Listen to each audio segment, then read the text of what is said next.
লিখবেন আর কিভাবে লিখলে 100% কাজ হবে এই সম্পর্কে বিস্তারিত বলে দিচ্ছি। মনোযোগ সহকারে আমার কথাগুলো শুনেন, আর ভিডিওটা ভালো লাগলে লাইক দিয়ে ভিডিওটা সম্পূর্ণ দেখেন।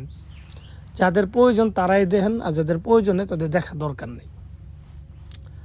তো ভিউয়ার্স, এটা প্রথমত আপনি লিখতে হবে যে কোনো শনিবারের দিন, ফিক্স শনিবার ছাড়া অন্যবারে হবে না। তো শনিবারের দিন আপনি এই তাবিজটা লিখবেন। কিভাবে লিখবেন?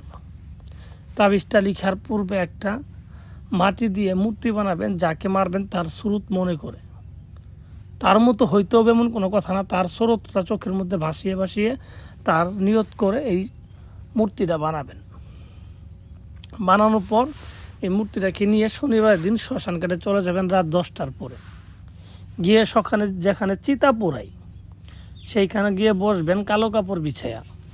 কালো কাপড় বিছানোর পর বসবেন। বসার পরে আপনি এই তাবিজটা লিখবেন একটা সাদা কাপড়ের উপরে। সাদা কাপড়ের উপরে কী লিখবেন? আবির দিয়ে, লাল রঙের আবির, ঠিক আছে? এর ভিতরে কুমকুম আর মেশক জাফরান মিশ্রিত করে কালি বানাবেন। এই কালি দিয়ে সাদা কাপড়ের উপরে আপনি এটা লিখবেন। লিখার পরে কাপড়টা একটু বড় করে নেবেন। তাবিজটা লিখবেন ছোটো করেই, কিন্তু বড় করে কাপড়টা একটু বড় করে নেবেন, 1 হাত 2 হাত এরকম নেবেন। নেওয়ার পরে তাবিজের নিচে যাকে মারতে চান তার নাম, তার বাবার নাম এগুলো উল্লেখ করে দিবেন। ফালান বিন ফালান, ছেলের নাম, ছেলের বাবার নাম।